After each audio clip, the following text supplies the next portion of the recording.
Continuamos leyendo el capítulo 2 de la carta a los romanos de San Pablo. Capítulo 2. 1. Por eso, tú que pretendes ser juez de los demás. No importa quién seas.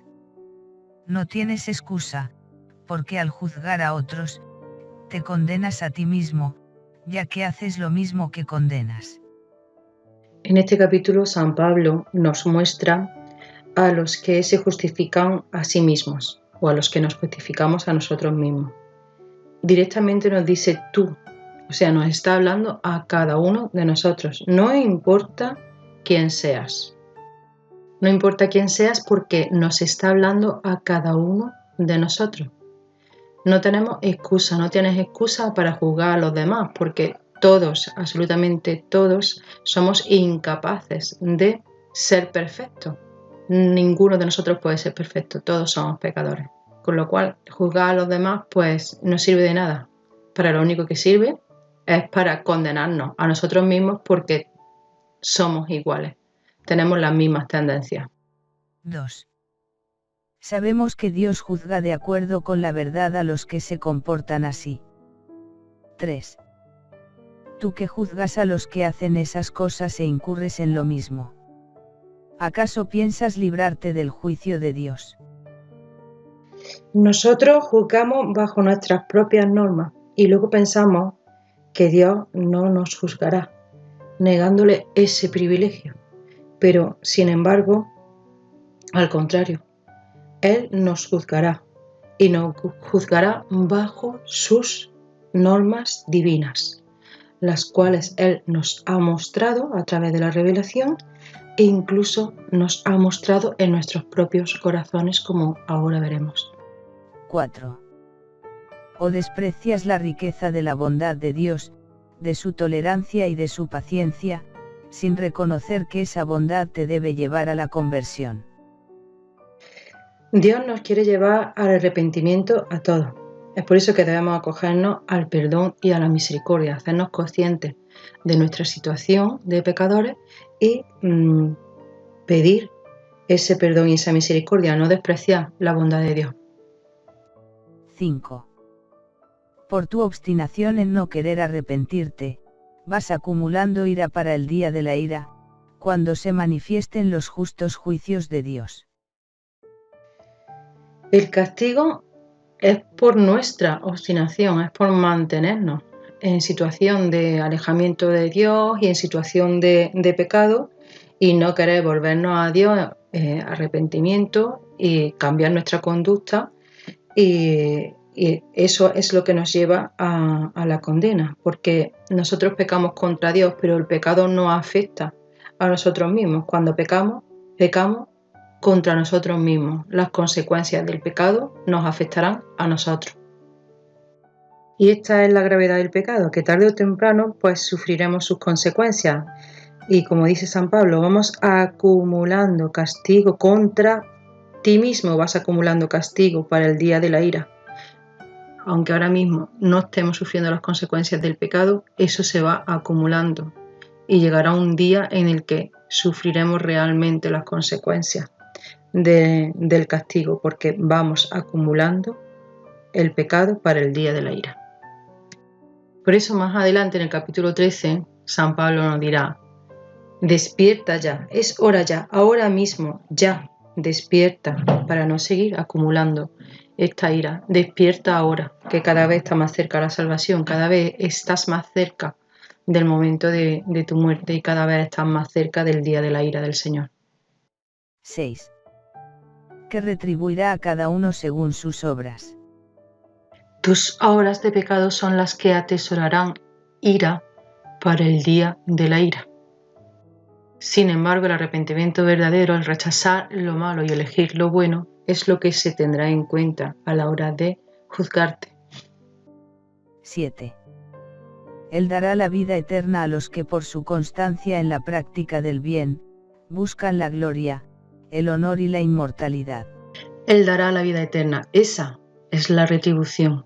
La retribución es la vida eterna. No hay una retribución inmediata. Eso es un error, pensar en la retribución inmediata aquí, en esta vida. ¿Y a quién se la dará? A los que practican el bien, buscan la gloria, el honor y la inmortalidad, pero la buscan no solo para ellos, sino para todos. Nuestra actitud debe ser llevar a todos el Evangelio y tratar de rescatarlos a todos de esta situación que se describía en el primer capítulo de esta carta a los romanos. 8.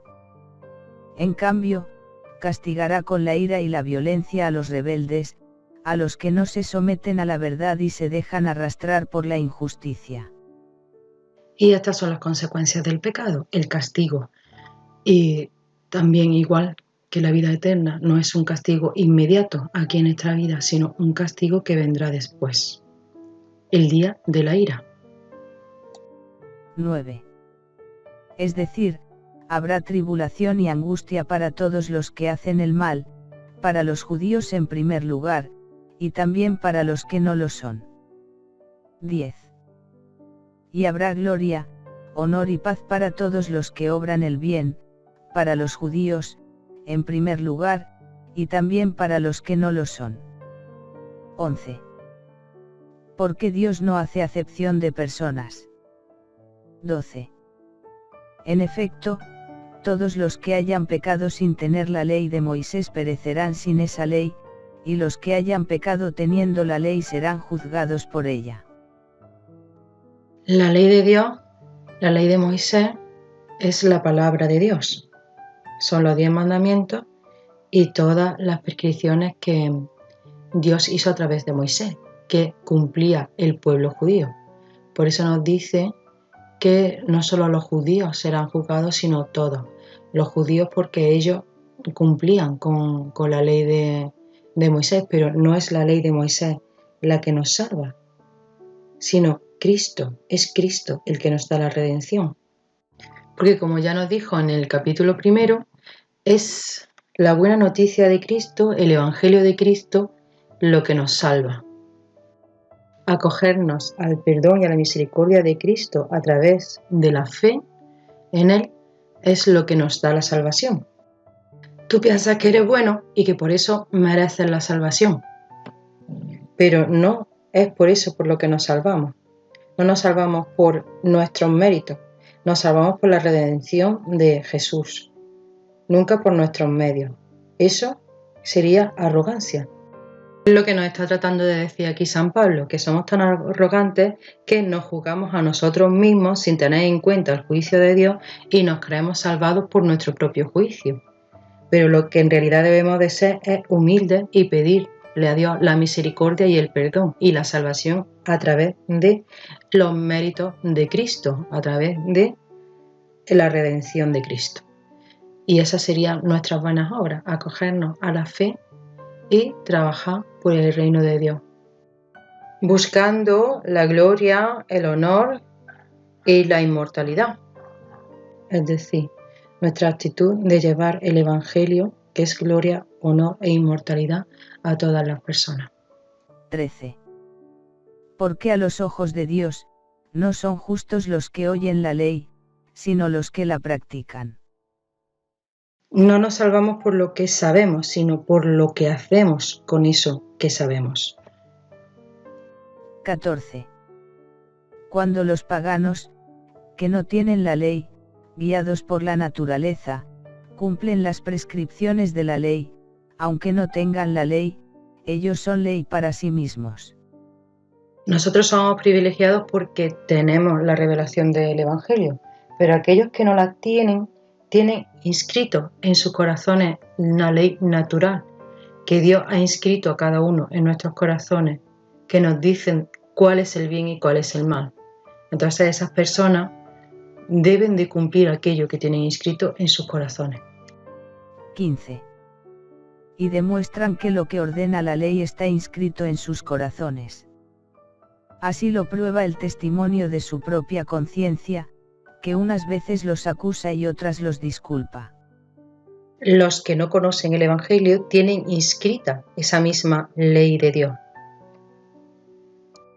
y serán juzgados por esa ley que tienen inscritos, que Dios ha inscrito en sus corazones. Esto no quiere decir que debamos de abandonar el culto a Dios y enfocarnos solamente en tener la conciencia tranquila. No, no es eso, sino que nosotros cuando practicamos debemos de hacerlo por amor a Dios. Porque jactarnos de tener una relación con Dios, pero que sea una relación falsa, una religiosidad, pues eso es deshonrarlo. Y le honra mucho más a aquel que, aun no conociendo el Evangelio, practica la bondad porque la lleva inscrita en su corazón, porque Dios se la ha inscrito en su corazón. 16. Hasta el día en que Dios juzgará las intenciones ocultas de los hombres por medio de Cristo Jesús, conforme a la buena noticia que yo predico. Dios juzgará por medio de Cristo Jesús, ya que por medio de Él es por el que obtenemos la salvación. Y por medio de Él es que nos va a juzgar, o sea, es decir, nosotros debemos de presentarle otro Cristo. Nosotros debemos de imitar a Cristo. Ese es nuestro medio. Nuestro medio de salvación es acogernos a su fe y cumplir con todo aquello que Él nos mostró. Presentar otro Cristo en nosotros. Porque como Él nos dijo, solo Él es el camino, la verdad y la vida. Él es el camino. Aquello que Él vino y nos mostró es lo que nosotros debemos de hacer. O sea, debemos imitarle y convertirnos en otro Cristo. 17. Pero tú, que te precias de ser judío, tú que te apoyas en la ley y te glorías en Dios. 18. Tú que dices conocer su voluntad. Instruido por la ley, pretendes discernir lo mejor. 19. Presumiendo ser guía de ciegos y luz para los que andan en tinieblas. Pero nosotros, que tenemos la revelación, nosotros que nos llamamos cristianos, si no vivimos de acuerdo con lo que sabemos, no estamos en mejores condiciones que aquellos que no conocen el Evangelio. Es más, nos jactamos de serlo, nos jactamos de ser cristianos, nos jactamos de nuestra relación con Dios, cuando en realidad, al no vivir de acuerdo con lo que sabemos, lo que estamos es deshonrando a Dios. Estamos inmersos en una religiosidad y esa religiosidad lo que nos lleva es al orgullo, es a creernos que por esas normas, esos cultos o esas liturgias que cumplamos es por lo que nos vamos a salvar. Y no es así. Nosotros sí tenemos una liturgia, es porque nos relacionamos con Dios. La religión es buena porque es la manera de relacionarse con Dios y Él fue el que la estableció. Pero cuando esa religión se hace de forma externa y no se hace de forma interna, cuando no lo hacemos por amor a Dios, por recibir su perdón y su misericordia y por la bondad que Dios nos ha otorgado al darnos esa religión, pues entonces se convierte en religiosidad. Es algo vano y vacío, que no nos lleva a la salvación, sino al contrario, a la condenación. Lo que nos estamos es condenando, estamos incurriendo en condenación por nuestro propio orgullo, ya que no somos nosotros, a nosotros mismos, los que nos podemos salvar, sino Jesucristo es el único que puede salvarnos. Y nuestra religión para lo que sirve es para mantener esa relación con Cristo, esa relación con Dios, no para salvarnos. 20. Tú que instruyes a los ignorantes y eres maestro de los simples, porque tienes en la ley la norma de la ciencia y de la verdad. 21. Tú, que enseñas a los otros, no te enseñas a ti mismo. 22. Tú, que condenas el adulterio, también lo cometes. Tú, que aborreces a los ídolos, saqueas sus templos. 23. Tú, que te glorías en la ley, deshonras a Dios violando la ley. 24. Porque como dice la Escritura, por culpa de ustedes, el nombre de Dios es blasfemado entre las naciones. Nos está diciendo San Pablo que la ley es mucho más que un conjunto de reglas, es una vida. Nosotros tenemos que hacer esa ley visible en nuestra vida. No solamente predicarla, sino además vivirla. Vivir de acuerdo con la voluntad de Dios. No podemos agradar a Dios solamente cumpliendo una serie de normas. Debemos examinarnos también cuál es nuestra vida, cuál es la predisposición de nuestro corazón. ¿Estás predispuesto a ese amor de Dios, a esa bondad de Dios? Y siempre, humildemente, pedir la misericordia y el perdón, porque esa fe en Cristo es la única que nos puede salvar. Y eso solamente se consigue a través de la humildad y la misericordia y el perdón de Dios. 25. La circuncisión es útil si practicas la ley, pero si no la practicas, es lo mismo que si fueras un incircunciso. La circuncisión es una práctica que hacen los judíos, que Dios le pidió desde Abraham, y ellos pues circuncidaban a todos los niños.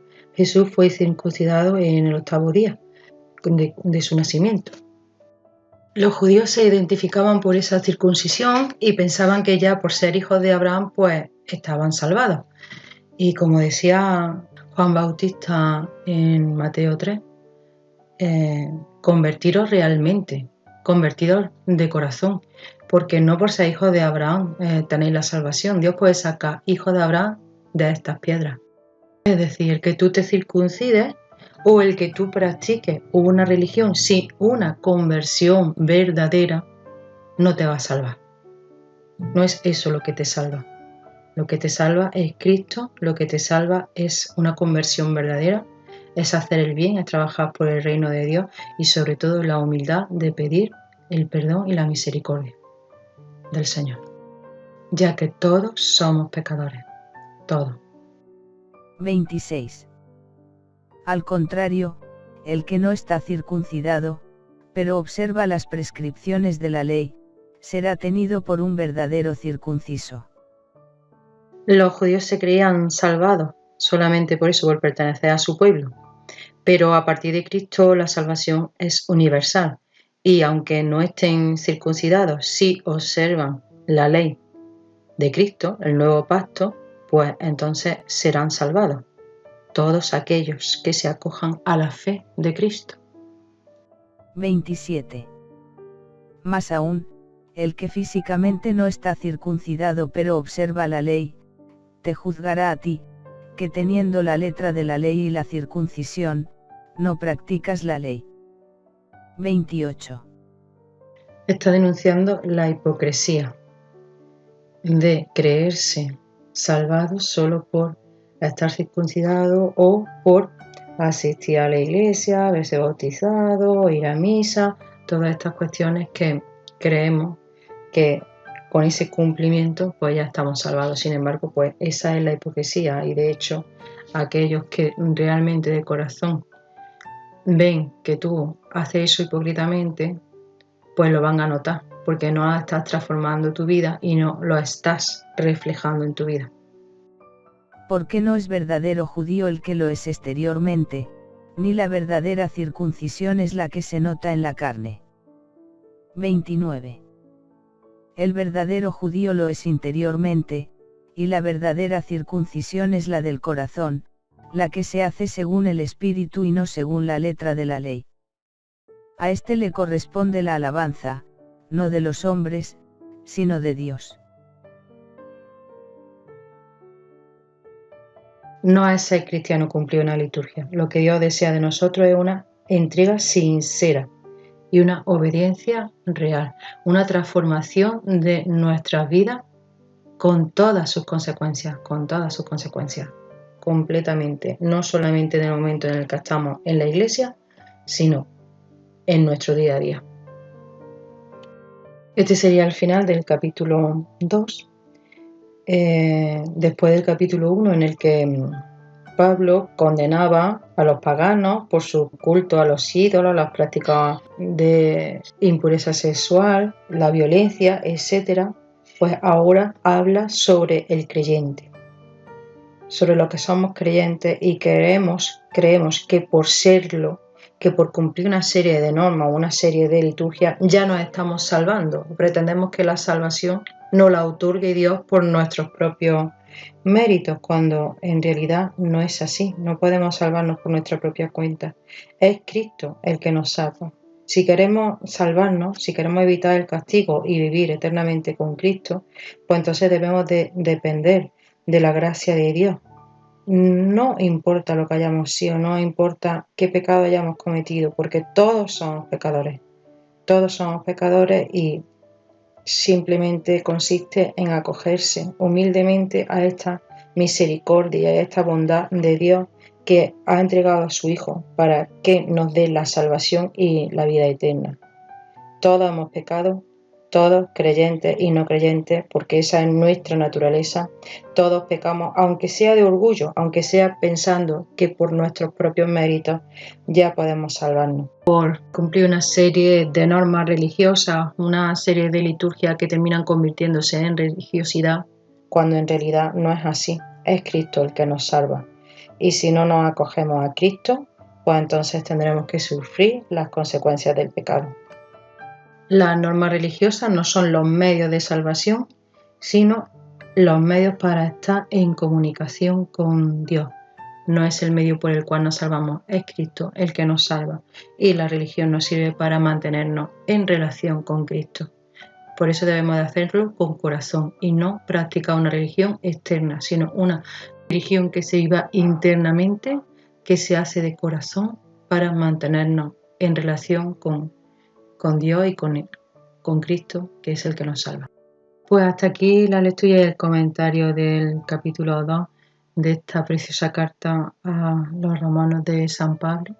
El próximo día pues continuaremos leyendo el capítulo 3.